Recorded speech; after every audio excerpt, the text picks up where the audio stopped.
예수님, 오늘은 11월 28일 연중 제34주간 토요일입니다. 어느새 2020년 가해 전례력의 마지막 날이 되었습니다.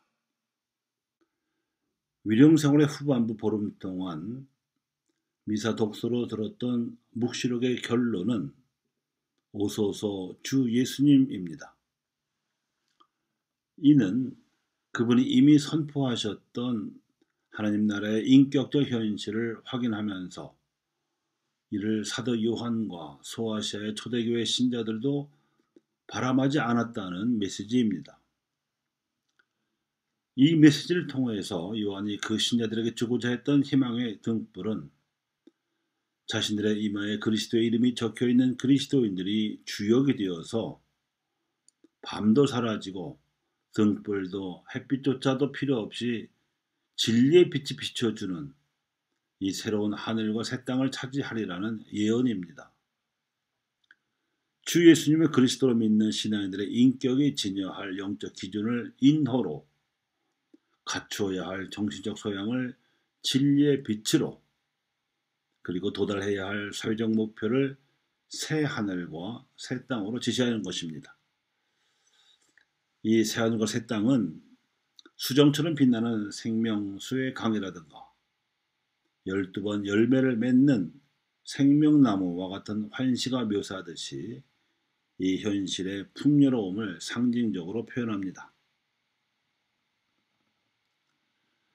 예수님을 주님이시며 그리스도로 모신 신앙인들이 정신적 소양으로 갖춰야 할 이 진리의 빛은 하나님께로부터 나오는 빛으로서 자유와 사랑 그리고 정의와 평화의 스펙트럼으로 나타납니다.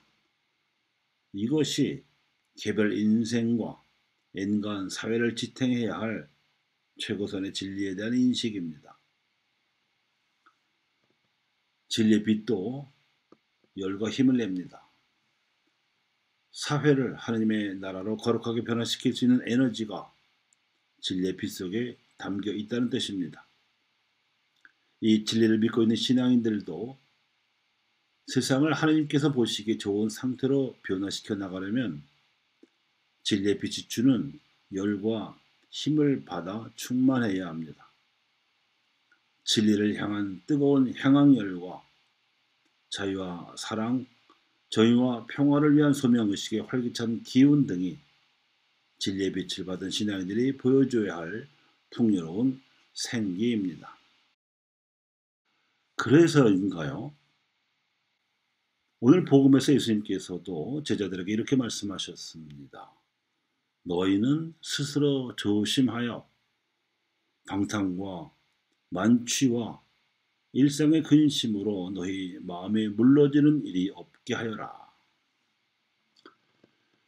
여기서 마음이 물러진다 하면 긴장이 풀어져서 어떠한 열도 기운도 내지 못하는 상태입니다.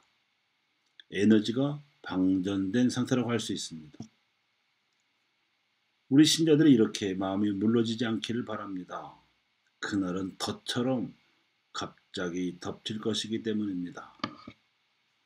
물론 사실 우리의 인격이 하나님을 향하게 되는 기본 지향과 그분의 진리를 받아들이는 지적 소양과 그리고 이 지향에 따라서 또 이 소양을 발휘해서 주어진 인간관계를 성화시키고 또한 우리가 살아있는 동안 이 세상을 좋게 변화시키는 사명은 갑자기 실현된다기보다는 일생 동안 꾸준히 필요한 일이겠습니다. 단지 세상 사람들이나 적어도 주변 사람들이 알아차리게 되는 때나 또는 인생의 마지막 날이 닥쳐서 하나님 앞에서 평가받는 때가 갑자기 들이닥칠 뿐입니다. 예수님을 닮는 일은 신앙인 모두에게 한평생 추구해야 할 목표입니다. 그래서 우리가 세례를 받음으로써 그분을 지향하겠다는 인허를 받는 것이고 우리의 지력이 허용하는 한 그분의 진리를 배워 익히는 것이며 또한 기회와 능력이 주어지는 한 우리에게 주어진 세상 현실을 그분 보시기에 좋도록 개선시켜 나가는 노력을 하는 것입니다. 이 노력이 완벽할 수는 없을 것입니다. 왜냐하면 사람은 자기가 자리 잡고 있는 사회와 주어진 시대의 한계 속에서 살아가기 때문입니다. 동서고금을 막론하고 누구나 다 그렇습니다. 심지어 예수님조차도 누군가에게 도움을 주시는 경우에 기적을 발휘하시는 등 신적인 권능을 행사하시면서도 사회와 시대가 부과하는 제약 속에서 활동하셔야 했습니다. 그래서 하나님 백성으로 선택된 이들을 설득하시느라고 이스라엘의 지리적 범위를 거의 떠나지 않으셨으며 로마 제국의 시민 통치를 받는 유다인으로서의 운명을 견디어내셨습니다. 그 증거가 그분의 십자가 죽음입니다. 그런데 우리가 눈여겨보아야 할 점은 예수님께서는 당신이 처하신 그 한계 속에서도 삶의 지향을 분명히 하셨고 진리를 함양하는 소양을 10분 발휘하셨으며 무엇보다도 삶이 성취해야 할 목표를 뚜렷하게 제시하셨다는 사실입니다. 그 목표가 성경의 첫 권인 창세기의 맨 처음에 나오는 내용과 상응합니다. 한처음에 하나님께서 하늘과 땅을 창조하셨다. 아주 먼 옛날에 지리적인 내용으로만 알아들을 뻔했던 이 성경 구조를 예수님께서는 하나님 나라로 번역해 주시고 그 나라가 당신의 삶으로 말미암아 다가왔음을 선포하셨습니다. 그 이전에는 그 누구도 감히 발설할 수 없었던 말씀이었습니다. 그래서 그분 덕분에 하나님께서 창조하시는 것이 공중의 하늘이라거나 우리가 발을 딛고 서 있는 땅만이 아니라 정작 우리의 인간관계와 사회 문화와 역사 문명임을 알게 되었습니다. 단지 하느님께서는 이 과업을 하늘과 땅을 창조하실 때처럼 직접 그리고 혼자서 하려고 하지 않으시고 인간을 통해서 하시되 당신께서 함께 하심을 우리가 배웠을 따름입니다.